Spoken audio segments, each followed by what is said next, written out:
बच्चों good afternoon. मैं doctor VK Singh, जो कि कल आपसे चर्चा किया, तो जो है क्रम क्रम को आगे बढ़ाते हुए फिर आगे हम लोग देखते हैं।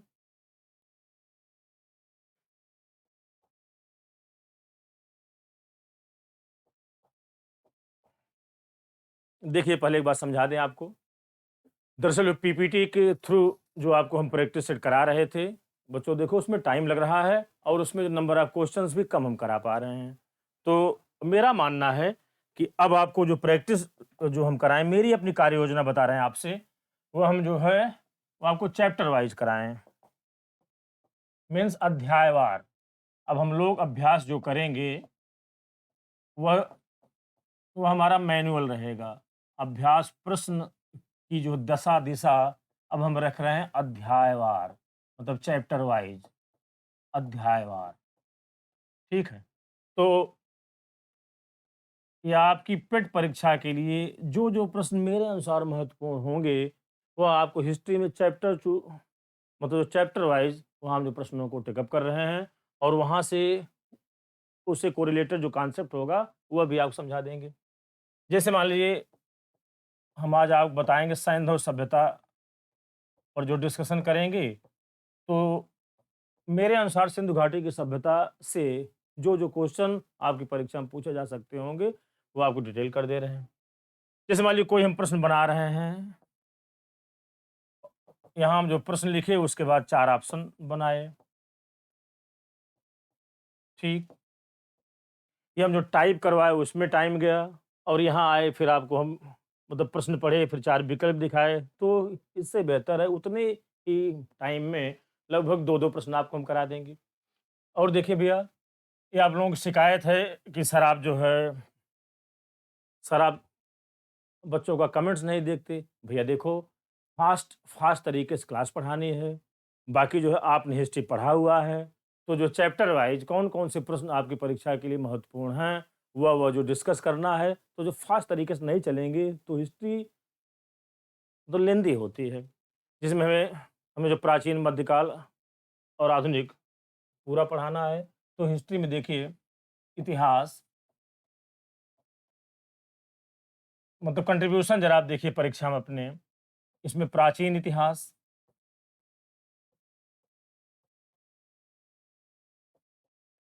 प्राचीन इतिहास, मध्यकालीन इतिहास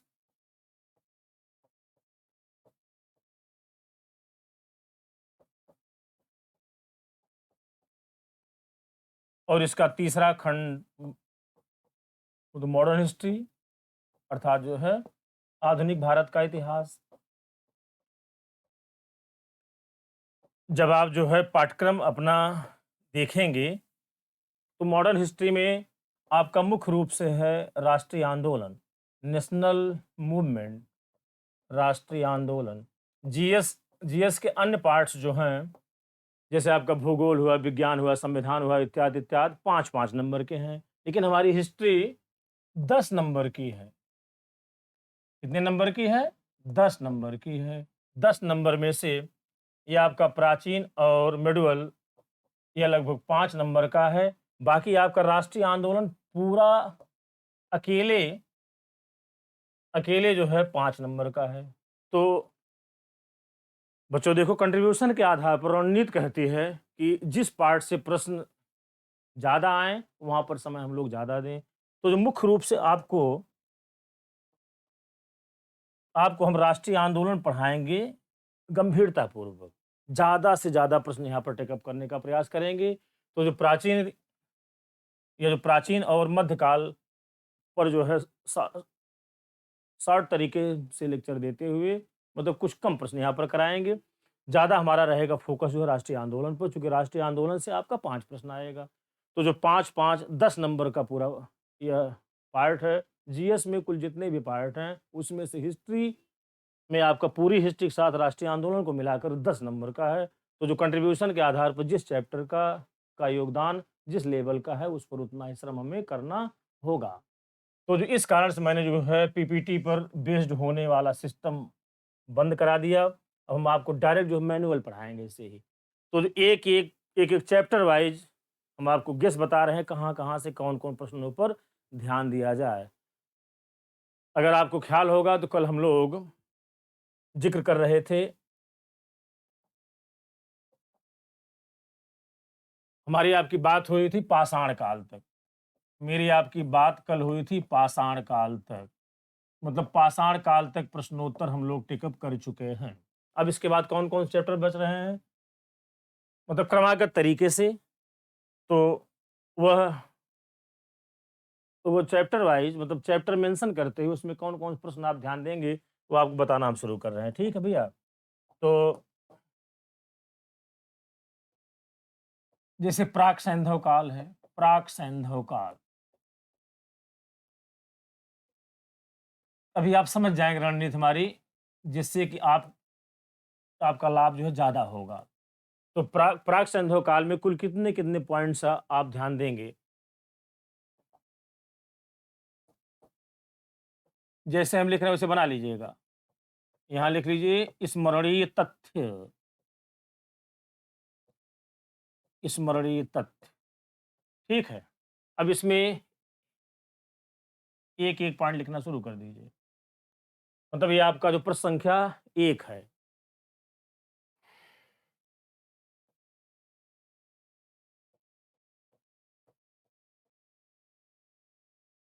प्राक सैंधव काल, प्राक सैंधव काल का सर्वप्रथम साक्ष्य,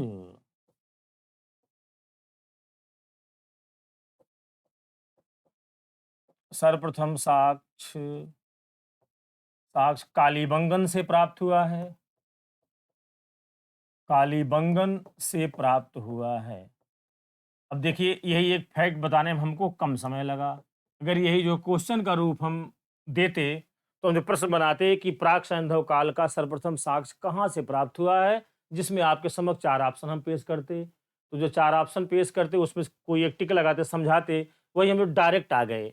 डायरेक्ट जो तथ्य पर आ गए भैया देखो, ये जो एक-एक चैप्टर में कौन-कौन प्रश्न आपकी परीक्षा के लिए महत्वपूर्ण हैं, वह जो चैप्टर वाइज़ डिस्कस करते हुए चल रहे हैं, ये आपके लिए लाभकारी ज़्यादा होगा और जो मेरे लिए सुविधाजनक होगा, ठीक है?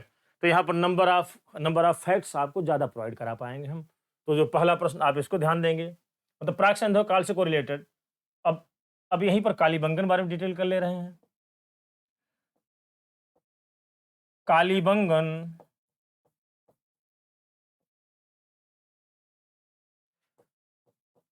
राजस्थान, राजस्थान के गंगानगर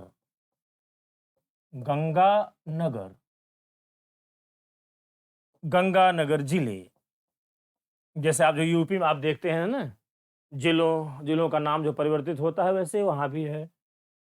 या आगे ब्रैकेट में लिखिए हनुमानगढ़, हनुमानगढ़।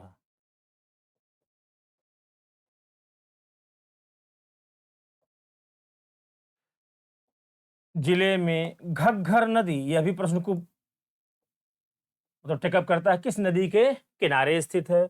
घग्घर नदी के किनारे स्थित है।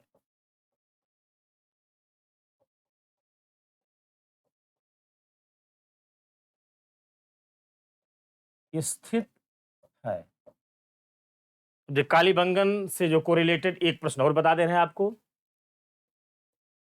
यहां से यहां से प्राक सैंधव कालीन, मतलब सिंधु घाटी सभ्यता के पहले वाले काल का, प्राक सैंधव कालीन, सैंधव कालीन मतलब सिंधु घाटी सभ्यता के काल का, कमा सैंधव कालीन मतलब सिंधु घाटी सभ्यता के काल का, और और परवर्ती कालीन, परवर्ती शब्द का मतलब होता है बाद के काल का, मतलब सिंधु घाटी सभ्यता के बाद के काल का परवर्ती कालीन साक्ष्य प्राप्त हुआ है। एकमात्र प्लेस है जहां से जो है 3-3 काल का साक्ष्य प्राप्त हुआ है भैया। तो ध्यान दीजिएगा। तो ऐसे एक-एक पॉइंट जो है रख करके उससे जुड़े हुए जितने भी फैक्ट्स हैं, फैक्ट्स मतलब खास-खास फैक्ट्स, परीक्षा के लिए उपयोगी जो आपके होंगे, वो हम जो टिकअप कर रहे हैं। तो देखिए, जैसे आपसे प्रश्न पूछे कि वह कौन-सा प्लेस है जहां से प्राक सैंधवकालीन मीन्स जो सिंधु घाटी सभ्यता के पहले के काल का, सैंधवकालीन अर्थात जो सिंधु घाटी सभ्यता के काल का, और परवर्ती कालीन में जो सिंधु घाटी सभ्यता के बाद के काल का साक्ष्य प्राप्त हुआ है। तो इन सब का आंसर क्या होगा? कालीबंगन। तो जो 3 पॉइंट इसमें आप ध्यान रखिएगा, 3 प्रश्न हो गया आपका। नेक्स्ट, ये इसमें प्राक सैंधव काल में बस केवल एक ही प्रश्न आपको बताए और वहां पर कालीबंगन से कोरिलेटेड, लेकिन जो कालीबंगन से कुल जुड़े हुए 3 तथ्य आपको हम नोट कराए। अब आते हैं सिंधु घाटी की सभ्यता में। सिंधु घाटी की सभ्यता मतलब हाइलाइटेड पॉइंट आप ऐसे ही बनाकर लिख लीजिएगा। सिंधु घाटी की सभ्यता, यही मैं कल विचार किया कि आपको कैसे पढ़ाएं ताकि जो फास्टेस्ट रूप में और जो है अधिकाधिक मटेरियल आपको प्रोवाइड हो पाए।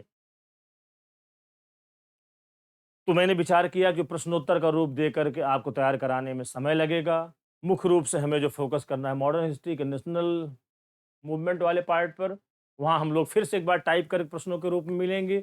लेकिन जो मॉडर्न हिस्ट्री के पूर्व तक की क्लास आपको मैनुअल हम चैप्टर वाइज कहाँ कौन तथ्य आपके जेहन में रखने हैं, किस पर विशेष फोकस करना है, वो आपको बता रहे हैं। सिंधु घाटी सभ्यता में देखिए कौन कौन प्रश्न क्रमशः हम लिख रहे हैं। इसे इसे कांस्यकालीन सभ्यता भी कहा गया है। यह एक प्रश्न है, वनडे एग्जाम में खूब पूछा जाता है। इसे कांस्यकालीन सभ्यता भी कहा गया है। मैंने आपको कल जो है मेंशन किया था, अगर आपको ध्यान होगा तो बात आपको याद आ रही होगी। भी कहा गया है। देखिए कल आपने लिखा था, देखा था कि तांबा में टिन मिलाकर सिंधु घाटी सभ्यता के निवासियों ने कांसा नामक धातु का आविष्कार किया था। कांसा मीन्स ब्रॉन्ज, ब्रॉन्ज मतलब पहली बार सिंधु घाटी सभ्यता के निवासियों ने ही तांबा में टिन मिलाकर कांसा नामक धातु का आविष्कार किया था। यही कारण से इस सभ्यता को कांस्यकालीन सभ्यता भी कहा गया है। ओके, तो जो एक एक फैक्ट में दो दो तीन तीन फैक्ट को जो समाहित करते हुए बिल्कुल जो संक्षेपण रूप में हम आपके समक्ष एक एक पॉइंट दे रहे हैं, ये आपके लिए कारगर ज्यादा होगा। नेक्स्ट,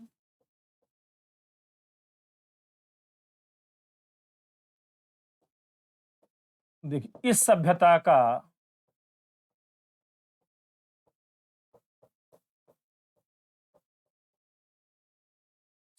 का सर्वाधिक उपयुक्त उपयुक्त सटीक अप्रोप्रिएट उपयुक्त नाम हड़प्पा सभ्यता है। हड़प्पा सभ्यता है। देखिए पुरातत्व विज्ञान का एक सामान्य नियम होता है भैया कि जो जिस किसी भी सभ्यता से संबंधित एट फर्स्ट साइट पहला प्लेस जो ज्ञात किया जाता है उसी के नाम पर उसका नामकरण कर दिया जाता है। तो जो सिंधु घाटी सभ्यता का प्रथम स्थल जो ज्ञात किया गया था, क्या था? हड़प्पा। इसीलिए उसके नाम पर उसका नाम पड़ गया हड़प्पा सभ्यता। अब यहाँ पर नदियों को परस्पर जो है प्लेस से कोरिलेट करके प्रश्न पूछता है। वही एक प्रश्न आपको हम बना दें। एक पॉइंट और लिख लीजिए पहले इसमें, तब उसको बनाते हैं।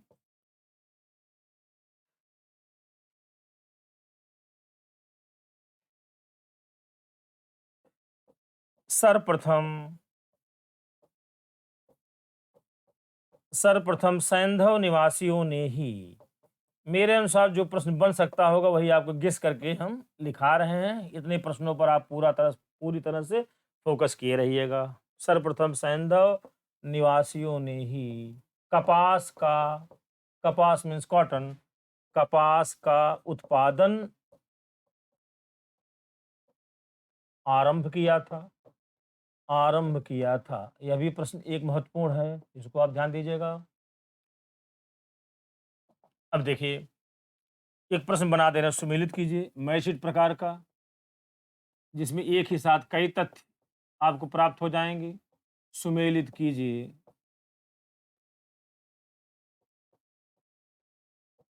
इसमें एक तरफ स्थल और यहाँ पर संबंधित नदी, मतलब कौन-सा प्लेस प्लेस किस रिवर के किनारे स्थित है, इसको हम लोग देख लें। यहाँ लिखें हड़प्पा, मोहनजोदड़ो, मतलब खास-खास जो प्लेसेस हैं, वे प्लेस किस रिवर के किनारे स्थित थे?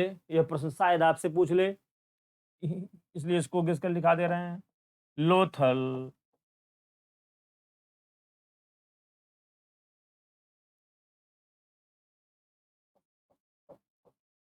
लोथल, कालीबंगन,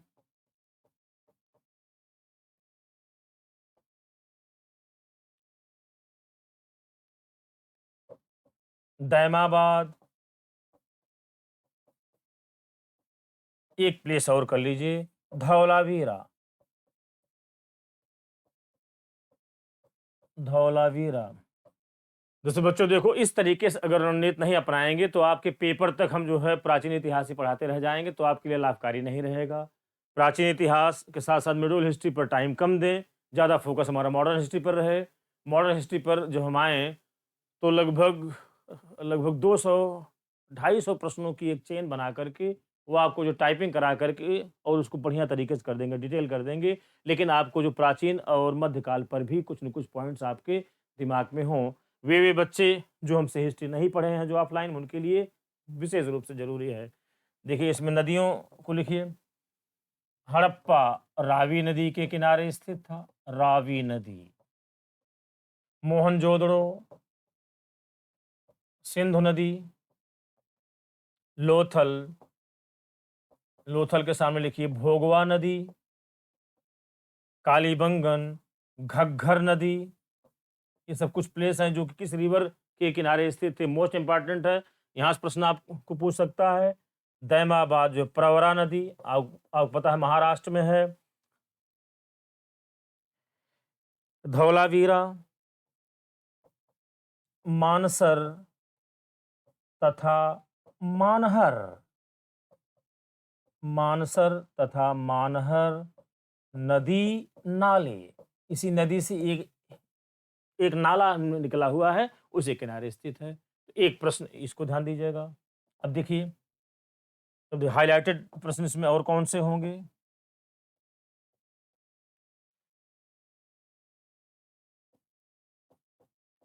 योगी की मूर्त, मतलब पूरी बात हम जो सिंधु घाटी सभ्यता की ही कर रहे हैं, ठीक?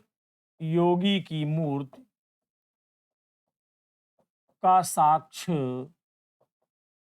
मोहनजोदड़ो से प्राप्त हुआ है। मोहनजोदड़ो से प्राप्त हुआ है। मेरे ऑफलाइन के विद्यार्थी जिनको हम हिस्ट्री पढ़ा चुके हैं, उनको ये फैक्ट ज़रूर याद होगा।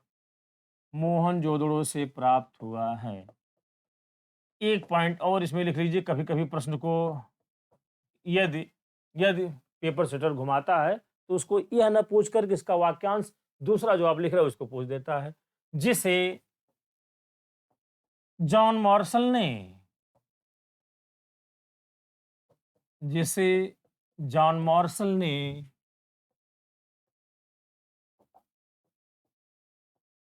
पशुपत शिव नाम दिया है। पशुपति शिव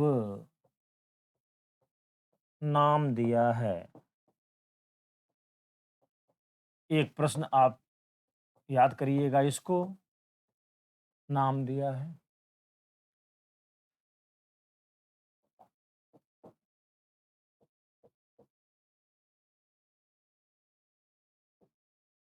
देखिए, कांसे की बनी हुई नर्तकी, डांसिंग गर्ल, ये भी प्रश्न खूब पूछता है।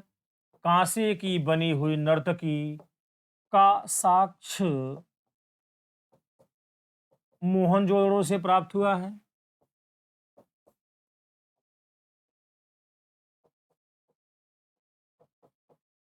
मोहनजोदड़ो से प्राप्त हुआ है।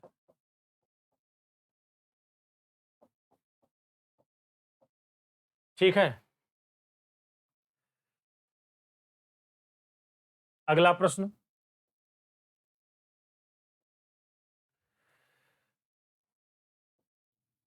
देखिए, प्रत्येक घर में अर्थात एक-एक घर में, प्रत्येक घर में कुएं के साक्ष्य कुएं का साक्ष्य मोहनजोदड़ो से प्राप्त हुआ है।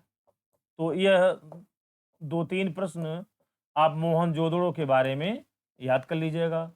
मोहनजोदड़ो से प्राप्त हुआ है। ओके। ऐसे ही एक-एक प्लेस रख रहे हैं, उस प्लेस से संबंधित जो-जो पॉइंट्स हैं, आपको हम लिखाते जा रहे हैं। अब इसको दूसरे रूप हम सेट कर रहे हैं। जैसे प्लेस लिख दिया हड़प्पा। अब यहाँ से 2-3 पॉइंट जो आपकी परीक्षा में पूछा जा सकता होगा, उसमें हम लिखा रहे हैं इसको। देखिए,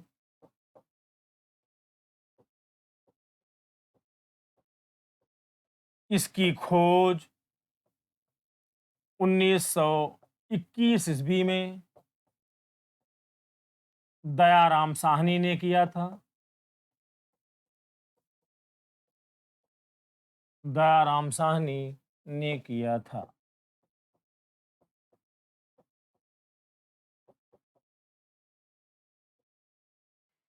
दूसरा पॉइंट इसके बारे में,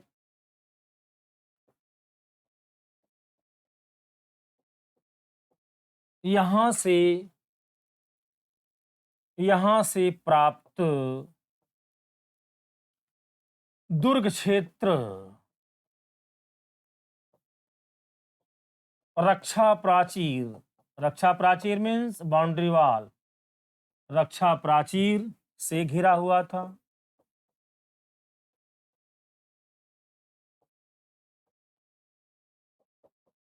एक प्रश्न और, यहां से तांबे का बना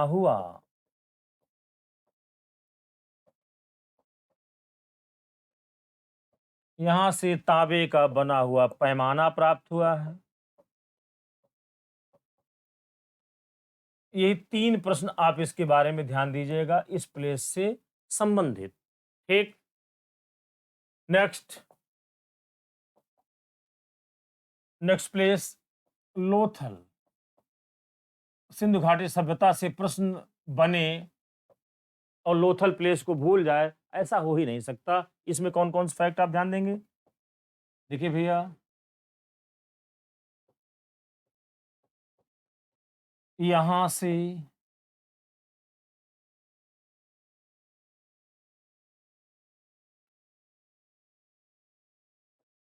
गोदी, गोदी मीन्स डॉकयार्ड,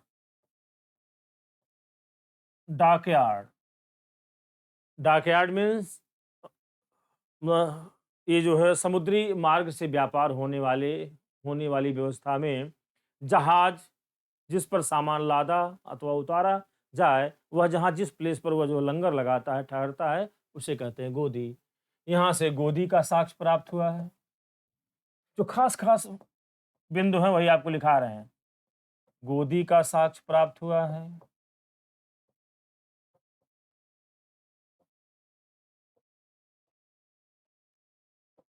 हाथी दांत, हाथी दांत का साक्ष्य प्राप्त हुआ है।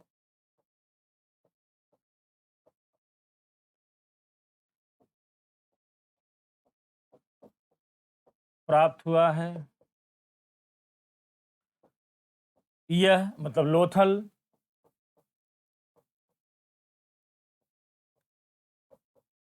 सिंधु घाटी की सभ्यता का सिंधु घाटी की सभ्यता का सर्वाधिक विकसित बंदरगाह नगर, सर्वाधिक विकसित बंदरगाह नगर था। बंदरगाह नगर मतलब पोर्ट, बंदरगाह नगर था।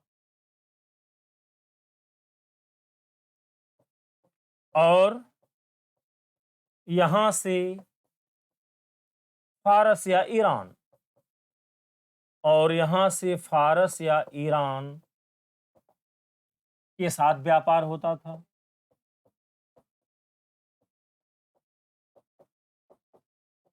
व्यापार होता था।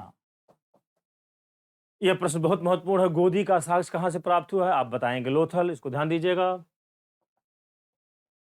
उसके बाद चन्हू दड़ो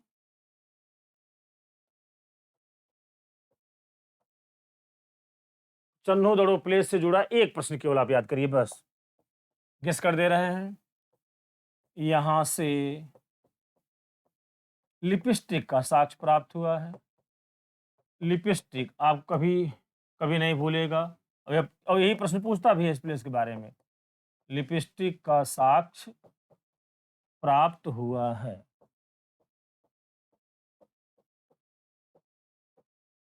ठीक।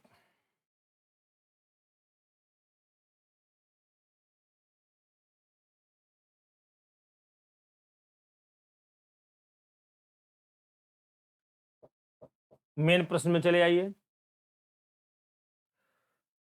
मानव के साथ यह भी पूछ सकता है। मानव के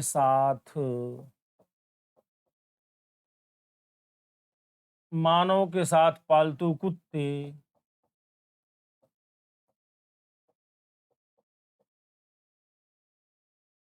मानव के साथ पालतू कुत्ते दफनाए जाने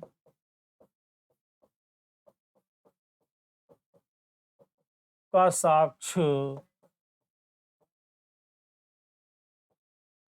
रोपण से प्राप्त हुआ है। ध्यान दीजिएगा। जब आपसे प्रश्न पूछेगा सिंधु घाटी की सभ्यता में, ध्यान दीजिएगा।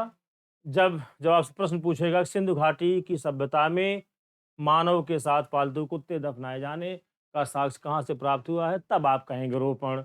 जब आपसे कहेगा पाषाण काल में मानव के साथ पालतू कुत्ते दफनाए जाने का साक्ष्य कहाँ से प्राप्त हुआ है, तो क्या कहेंगे?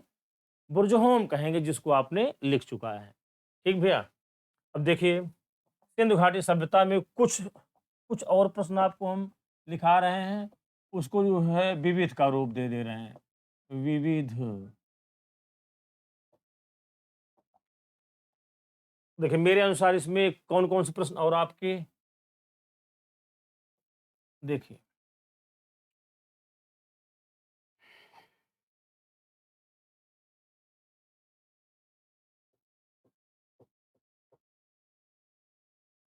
सैंधव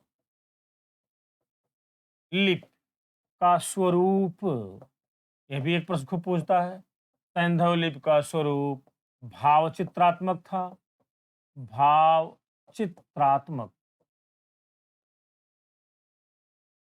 जिसे कहेंगे पिक्टोग्राफिक।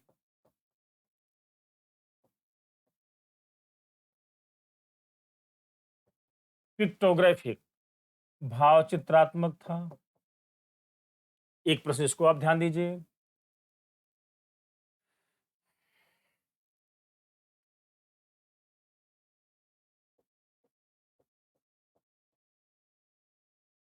सैंधव निवासियों सैंधव निवासियों की प्रमुख प्रमुख खाद्यान्न गेहूं एवं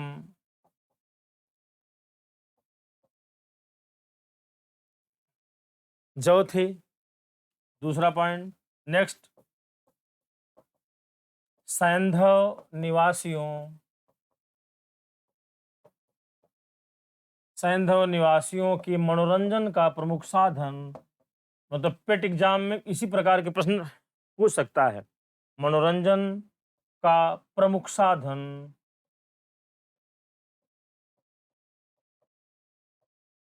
साधन पासे का खेल था।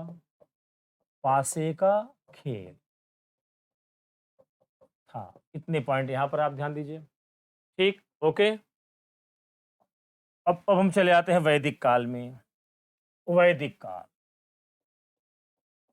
वैदिक काल में आप जो कौन कौन से प्रश्न पर ध्यान देंगे?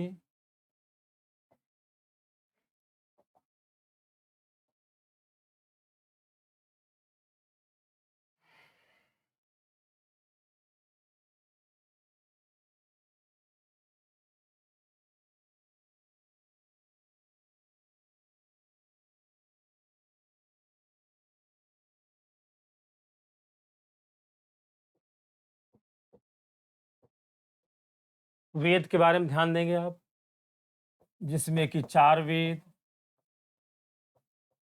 ऋग्वेद, यजुर्वेद, सामवेद,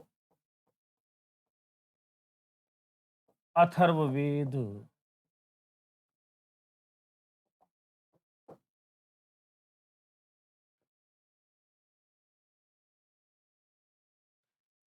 ऋग्वेद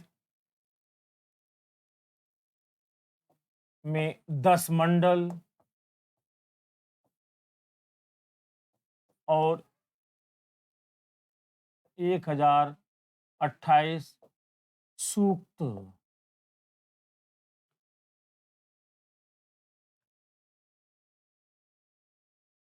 देखिए यजुर्वेद यज्ञीय यज्ञीय कर्मकांडों का उल्लेख,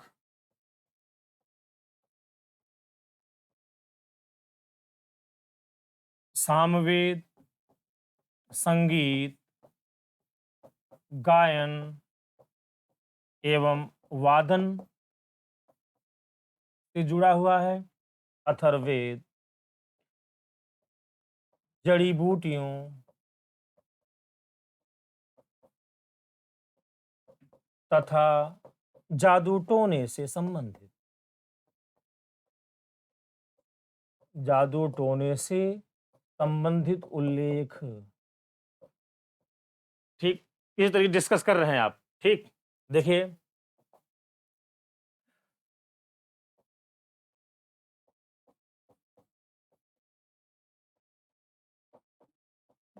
चारों वेदों में से एकमात्र यजुर्वेद यजुर्वेद ही गद्य एवं पद्य दोनों में लिखा गया है। गद्य एवं पद्य दोनों में लिखा गया है।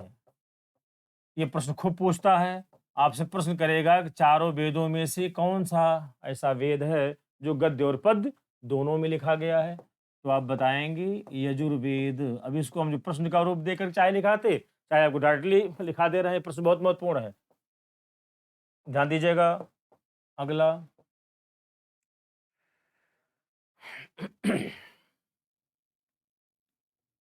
उपनिषद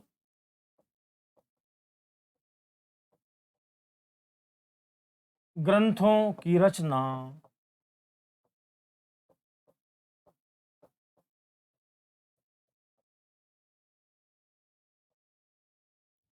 रचना वैदिक काल के सबसे अंत में की गई थी।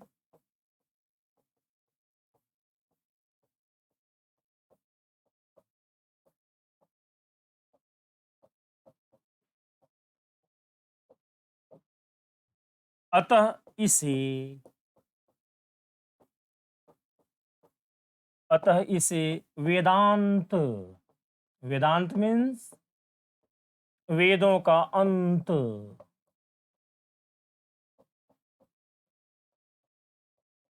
अतः इसे वेदांत भी कहा गया है। यह प्रश्न खूब पूछता है, वेदांत भी कहा गया है। देखिए पेट एग्जाम में बहुत बहुत ज्यादा डीपली प्रश्न आपसे नहीं करेगा, जनरल जनरल प्रश्न जिसका बोध हर हर विद्यार्थी को होना चाहिए उसी प्रकार के प्रश्न पर डिटेल करेगा, बहुत ज्यादा गहराई से आपसे नहीं पूछा जाएगा।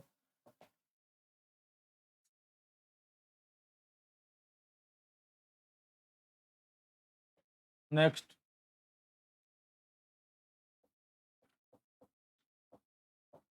गायत्री मंत्र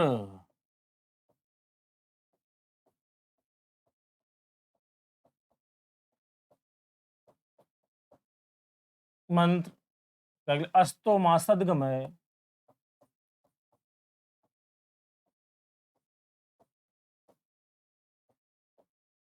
का उल्लेख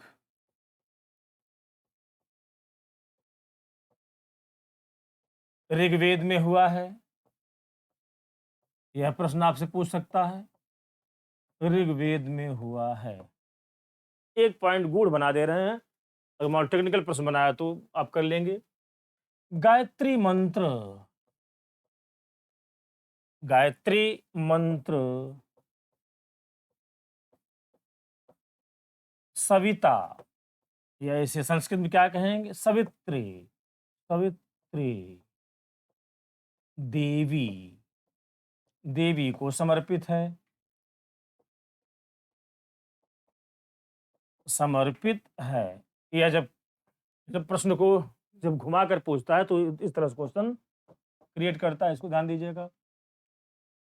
ठीक।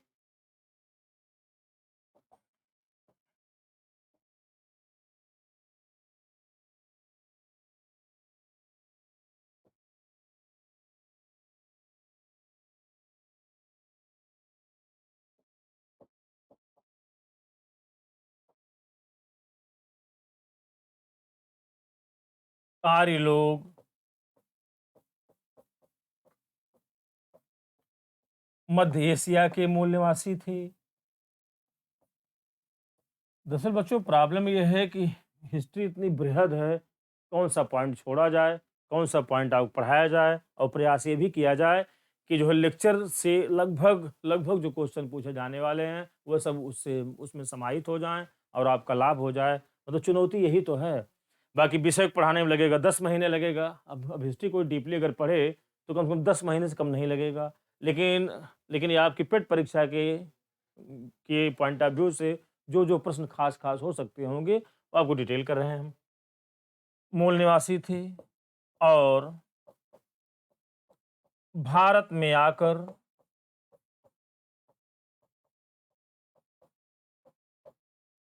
वे लोग वे लोग सर्वप्रथम सप्त सैंधव क्षेत्र, सप्त सैंधव क्षेत्र मतलब सिंधु नदी और उसकी 6 सहायक नदियों के द्वारा निर्मित क्षेत्र सप्त सैंधव क्षेत्र कहलाता था। सप्त सैंधव क्षेत्र पर निवास किए थे।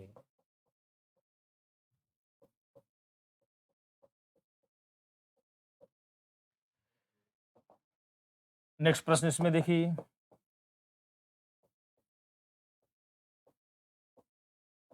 ऋग वैदिक काल की, वैदिक काल जब आप पढ़ते हैं ऋग वैदिक उत्तर वैदिक दो हो जाता है ना, ऋग वैदिक काल की, ऋग वैदिक काल की प्रमुख देवता, ये प्रश्न खूब पूछता है।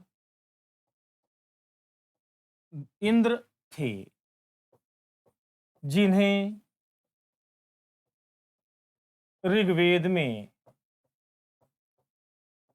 जिन्हें ऋग्वेद में पुरंदर कहा गया है। यह प्रश्न आपकी परीक्षा में पूछा जा सकता है। ऋग्वेद में पुरंदर कहा गया है।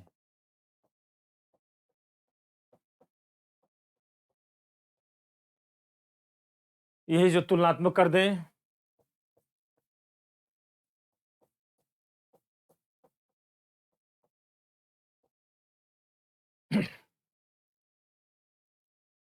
उत्तर वैदिक काल, उत्तर वैदिक काल के सर्व प्रमुख देवता,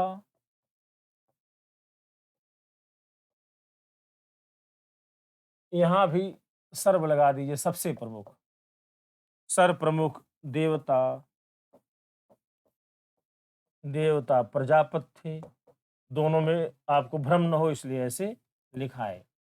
अब देखिए पूषण के संदर्भ में एक प्रश्न पूछता है, जो पूषण देवता थे उनके संदर्भ में 2 पॉइंट आप ध्यान दीजिएगा। पूषण,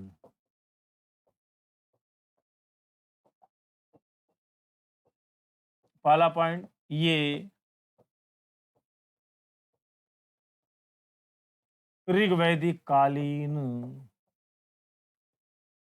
मतलब ऋग्वैदिक काल में ऋग्वैदिक कालीन पशु पक्षियों एवं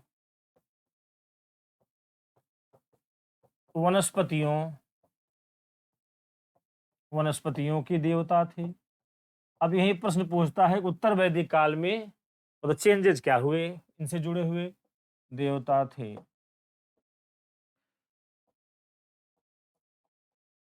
दूसरा पॉइंट लिख लीजिए, उत्तर वैदिक काल में इन्हें उत्तर वैदिक काल में इन्हें शूद्रों का देवता कहा गया। शूद्रों का देवता कहा गया। यही प्रश्न पू यही प्रश्न जो है इनके बारे में खूब पूछता है, उत्तर वैदिक काल में पूषण को क्या कहा गया? अर्थात जो है अर्थात शूद्रों का देवता।